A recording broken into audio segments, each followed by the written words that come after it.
Bismillahirrahmanirrahim. Very good morning and thank you for inviting Tourism Malaysia to give a talk on Malaysia through Travel Industry Outlook 2021 and beyond. And of course, congratulations to the Penang Convention and Exhibition Bureau, PSAB, for the effort of organizing this session in which it symbolizes your firm commitment to the tourism industry. Congratulations. Before I start, actually, let's see the whole scenario of the international tourism. I think, as we can see from the World Tourism Organization's latest release in October, that indicated about more than 70% on term of down, in term more than 70% down in terms of travel restriction impacted all the regions.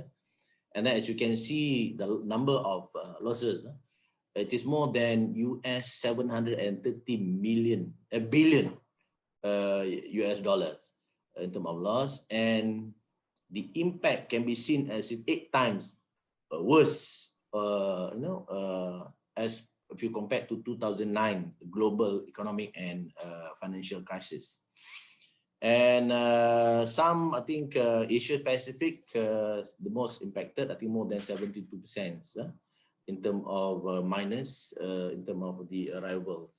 And I think Malaysia is one of the countries that worse also being impacted, and part of the regions as well.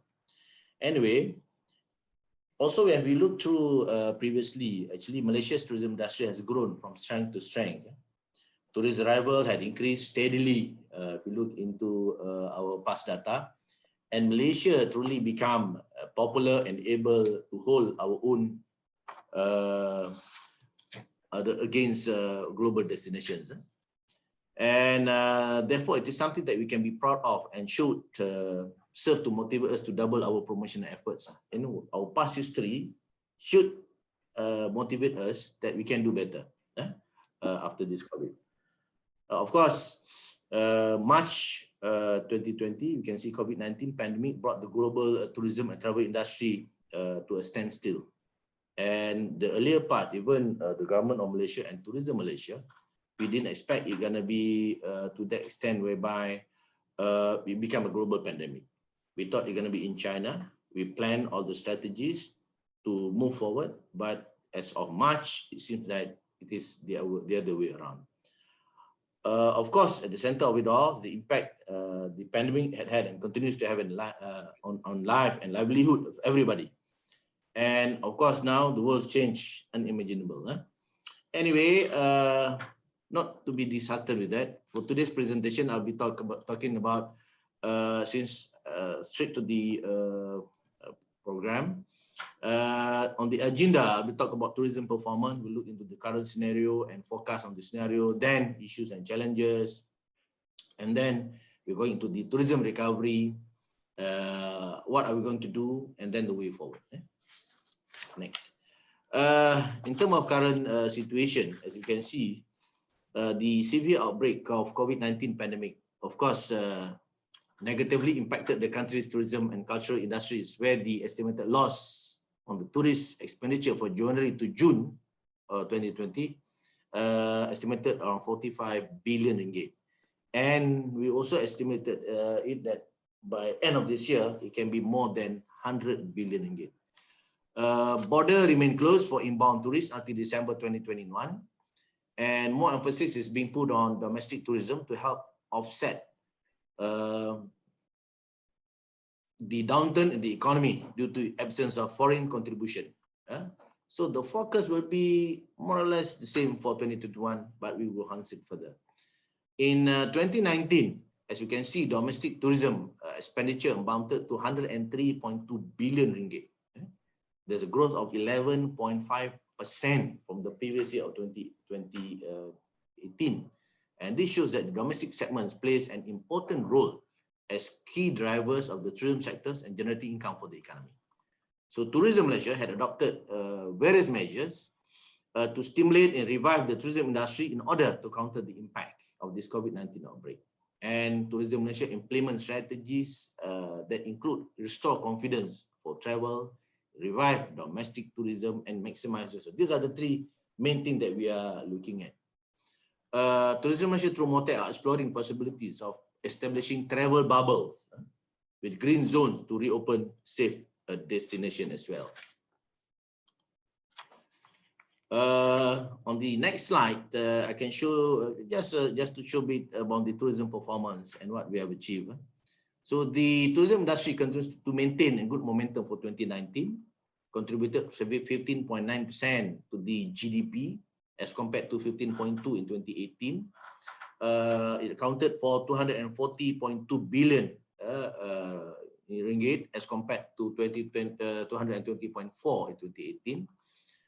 From the perspective of service sector, tourism industry contributed about 27.9% to the entire sector in 2019 as compared to 27.4 the previous year. In terms of employment, for 2019, employment in tourism industry in Malaysia recorded about 3.6 million persons as compared to 3.5.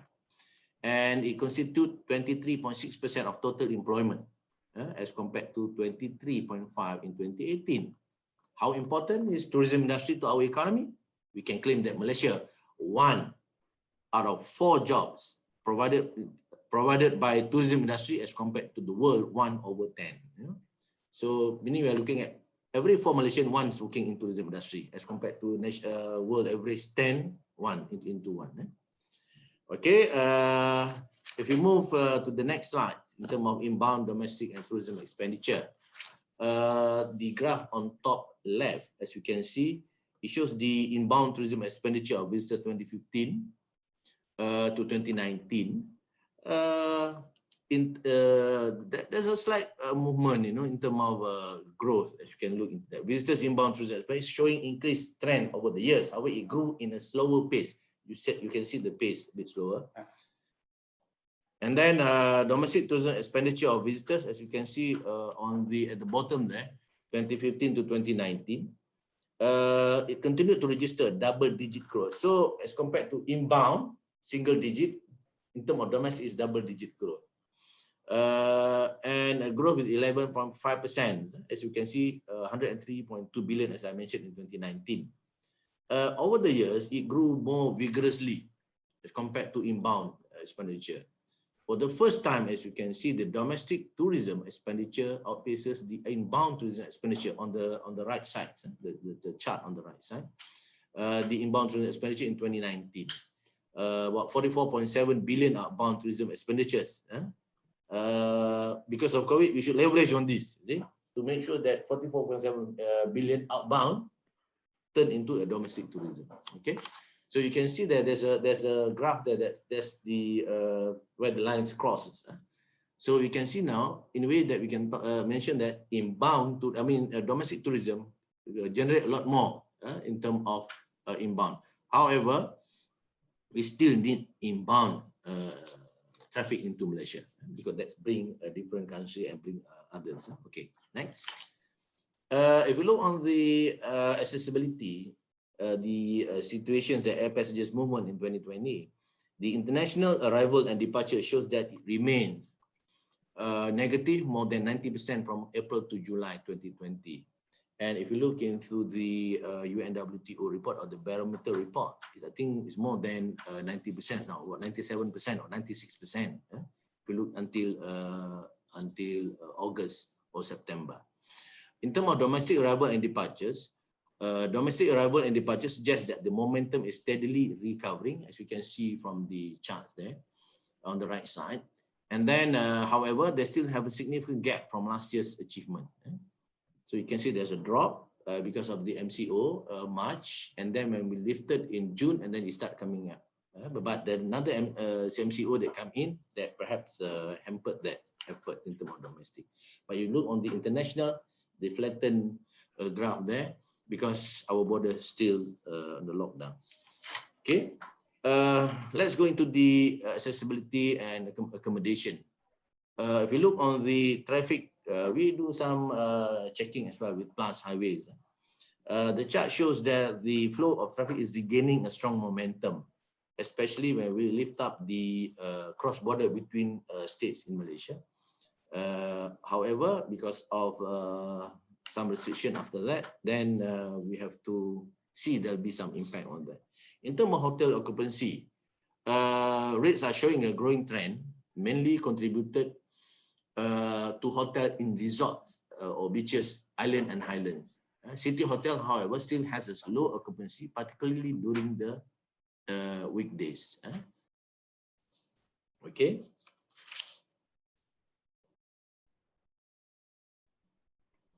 Okay, this is the on the homestay program.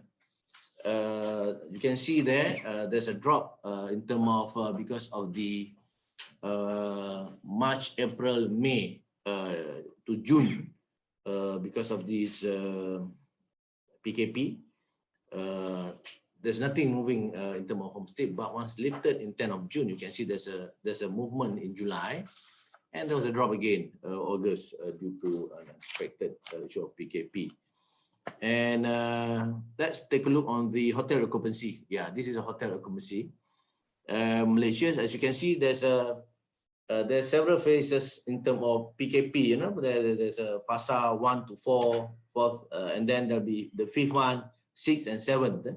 So as you can see, actually in June, the movement quite good. As you can see from 31st May onward, and it's moving all the way to August. But due to the second round of PKP, you can see there was a drop. All these data is coming from MAH, and you can see there's a drop until October, then it's flattened, and hopefully with this recent announcement that we can see it's moving up again. Okay. Next, we move to the destination and some of the activities that we can track. On the top left, it's the Bukit Bendera ridership. So this is the data that we received until August. As you can see, it moved up from May all the way, and June all the way to July, and slowing down. And then, as you can see at the bottom there, Langkawi Sky Bridge as well. It shows also some of this impact. And on the right side, you can see Museum Negara and other selected museum visitors. We are talking about domestic tourism as of now. So the patterns in city attractions such as Museum Negara showing a slow recovery due to the lack of city visitors. So these are the things that we need to push a lot more in terms of domestic tourism. Okay, next, let's take a look on Zoo Negara, and on the left side, Zoo Malacca as well as Zoo Taiping. You can see the upward movement now, and hopefully that's until July, but we can see from July onward there will be some drop, as you can see in the news. And hopefully with this, now we can move anywhere fully, but still maintaining the SOP, we can increase that charts up further. And on the right side, you can see Taman Negara and even Gunung Mulu, Sarawak there. Mostly minimal recovery mode, most likely due to reliance on international visitors, these places, as well as visitors from Peninsular Malaysia. So as you can see, it's a bit flattened. Okay. Let's go into the international tourism. If you look into the forecast, let me show you the scenario from 1984 to the current 2020. We estimated a decrease of more than 80% in both foreign arrival and tourism receipt in 2020 due to the pandemic. As you can see, tourists 4.4 million in 2020 as compared to 26.1 in 2019. If you take into the latest data there. Expenditures 12.9 billion estimated as compared to 86.1 billion for the whole year of comparison 2019 to 2020. We are looking at loss on arrival, about 21.7 million international tourists. In terms of receipt, there will be a loss of 73.2 billion. As you can see, the charts moving upwards, and even you can see in 2004, 2005 when the SARS there, so there was a bit drop 2003, and then it moved up, and it just moving up. But you can see 2019 with pandemic, it just straight downfall from 86.1 to 12.9, as well as to 4.4. So it's a very sharp drop actually. Okay, next. We are looking at the internal road to recovery. On the left side of the chart, you can see this inbound tourism. On the right side is domestic tourism. And in terms of inbound tourism, estimations made based on McKinsey and Deloitte, commissioned by UNWTO. As you can look into this travel ban, with the assumption that travel ban estimated to be lifted on July 2021, the recovery will take about 4 to 7 years. And then it's also to taking into account the availability of vaccine, and hopefully the vaccine being tested now is going to be available soon, so it will help us a lot. And then second estimation or two estimation made on the road to recovery where we can achieve the level of 2019. So if you look in the middle there, there's a mild and harsh. There's two scenarios that we put in. In 2025, it will take 5 years. But if it's harsh, it will take 7 years for us to increase. So you can see there's a drop from 2019 to 2020. But 2020 to 2021, if the border remain closed for the first quarter, we will see even worse than 2020. And then it will move up by 2022.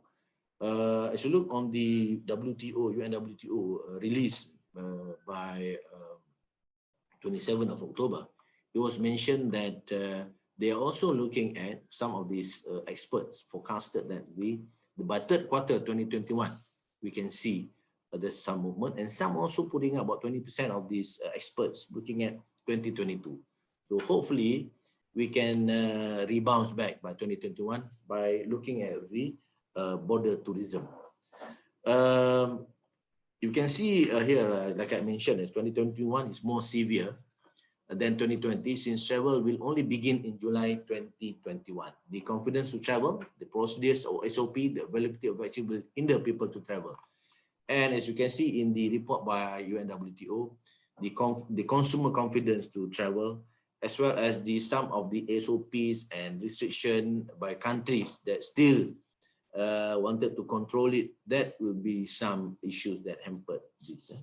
On the right side, you can see there's a domestic tourism, and it is estimated to lose around 25 to 30% of what we received in 2019 because of this PKP or MCO.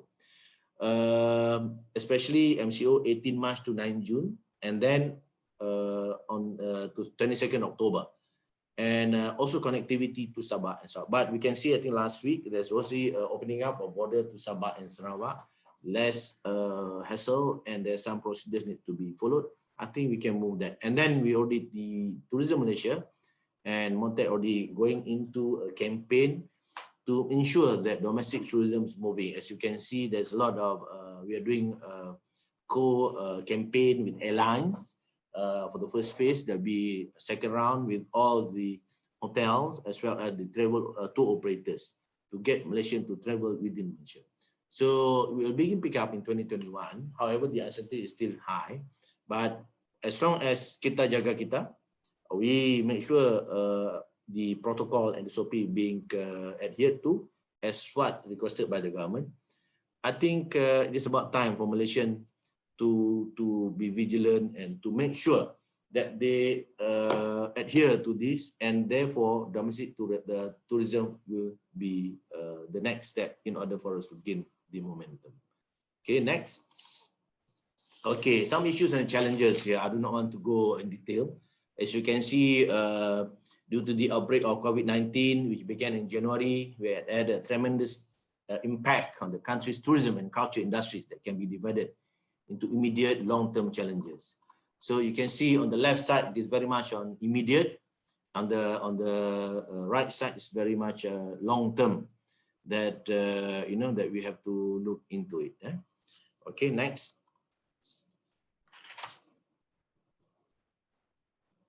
This is the Tourism and Culture Strategic Plan that we submitted to the government way back in May, once COVID was there. And we realized that we need to do something. And what we have done is we put forward this to the cabinet in order to enable the country's economy to recover and to ensure the survivability and sustainability of the industry players. An effective post-MCO tourism and cultural recovery plan is essential. So therefore, we identified various strategies in the recovery plan that will help to recalibrate the country's tourism and culture industries. And this is some of the several key strategies that we put forward. One, boosting domestic tourism, such as offering personalized and creative packages through online travel fairs and promote the hidden gems in our country. And that's what we've been doing now. Secondly, to enhance the safe and seamless traveler's journey experience by emphasizing on health and safety protocol. That's what I mentioned just earlier, that we need to protect among ourselves in order for us to move forward. And otherwise, if we do not adhere to this protocol and SOP, then CMCO or MCO may come back. So, and also the importance of going digital. We need to go into digital formats. And we're also looking into developing big data framework, because we realize with this COVID, it also there's blessing in disguise. We need all this big data framework and platform to collect accurate and real-time tourism data that we can immediately react on it. And then to also develop one-stop digital information platform. This is one of these proposals that we put in. And to move forward to a more sustainable tourism model. So because we can see that even domestically, to the consumers a bit picky and choosy where they're going, and they do not want to be in a big area where a lot of people, mass tourism. So these are the things that we need to look into. And in terms of quality tourism and culture products, services, we need to adapt to a new norm. That's what everybody is talking about. So these are the things that some of these that we need to, and also we need to strengthen the public-private partnership in order for us to move forward together. So this is the time for us to strengthen and consolidate, and let's move forward. Of course, Tourism Malaysia also and the ministry looking into reskilling and upskilling the human capital in terms of tourism industry, because this is time for us to move upwards and to develop new norms and building capacity and capability in terms of tourism and culture industry players. Okay, next, we can show you a bit on the ongoing initiative that we have done, whereby putting up a consistent engagement through the, in terms of arts and craft. There's an e-craft bazaar that we have created in terms of physical, now going into e-craft, upskilling and reskilling just now in terms of training, assistance to tourist guide and penjana tourism. I can understand the whole thing that we are putting up, but we are recommending to the government to ensure that there are some issues that we can immediate assist, as well as there's a long term into it. And in terms of promotion and packages, this is what we are doing. We getting the platform, working with the platform that we can push forward, and also assisting tour operators into it. Okay, and then next.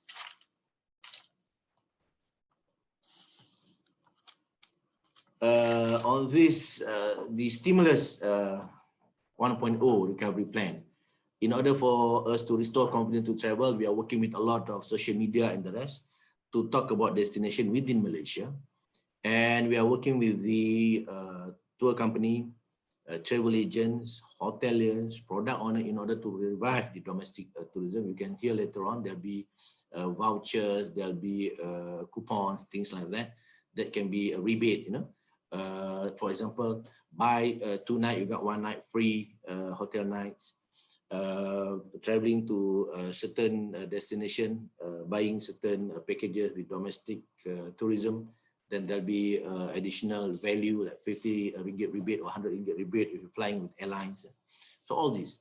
The third one is maximizing resources, is basically for us to work with the state government and also the local council in order to develop the MICE activity, ecotourism, agro-tourism, because the products within their jurisdiction and they are empowerment being given to them, they are the one who's looking into the standard and the worthiness of the product, and Tourism Malaysia will come in to market it. All right. In terms of border tourism, we are still working in it, despite the fact we put on hold, but we are discussing with various agencies in order to see when the suitable time for us to open up. Okay. These are some of the initiative, recommendation that we put forward, that we discuss among us as well as with the industry, and decision that we sought through international tourism that we discussed our counterparts. As for the international market, we are exploring the possibility of establishing travel bubble with green zones or country. We heard about these corridors things. The initiative expected to generate positive impact on Malaysia's bilateral relation, especially in the economic sphere through cross-border trade, business and people-to-people movement, including business travel and tourists. As you can see from this, in terms of green zone, we are looking into a niche product that people, for example, golfers coming in, because it's a small group, it is not a mass market, they come into Malaysia, that we can suggest the government to look into. Second, in terms of destination to destination, and then green city to green city, for example, and then island to island, as well as country to country. So there's various modes that we look into. For example, we can look into contoh lah, from Hainan Island into Langkawi, or from other parts, Singapore to Langkawi, island to island. And we could even open up on certain areas only for the time being. And however, its implementation is subject to bilateral discussion with the respective countries, and subject to consideration in the aspect of health, immigration, data tracking, all this kind of thing. And many countries actually started doing this, but towards the end, they have to put it on hold because there's sometimes the spikes going up and there are certain issues coming in, so they have put that on hold, even Singapore and Hong Kong, for example, as well as Thailand, when they wanted to start it. But hopefully later on, with this vaccine coming in, with this PCR test and everything, that with this rapid test, we can get it much earlier in terms of insurance and the rest. Perhaps we can slowly opening up all this. Okay, next. Well, I think I've been doing my presentation quite fast, and that's all for the time being, and thank you. And I'm glad to be part of this conversation, and Tourism Malaysia will continue to provide platform to exchange of information and policies, programs, and possible solutions for the industry partners as they lead their recovery from this pandemic. Again, like I mentioned, it is a time for us to consolidate and sit down together and plan, and let's move forward. And hopefully, with vaccine coming in, with all these SOPs being adhered to, and with all these protocol, and with all these travel being made possible through negotiation and discussion between countries, we can see even our international borders opening up. In the meantime, let's go for domestic tourism. Thank you. Thank you very much.